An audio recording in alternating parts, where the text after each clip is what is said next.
హృదయము వ్యాధితో నిండిన కపట కేంద్రము, దానిని గ్రహించుట ఎవని సాధ్యము.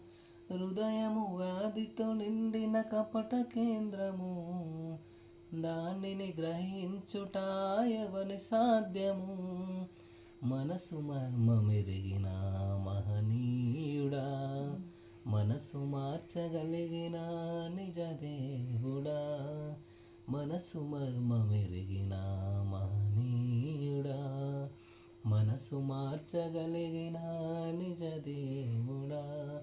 నా మదిని కోవెలగా మలచుకోవయా, నా హృదిని రారాజుగా నిలిచిపోవయా. నా మదిని కోవెలగా మలచుకోవయా, నా హృదిని రారాజుగా నిలిచిపో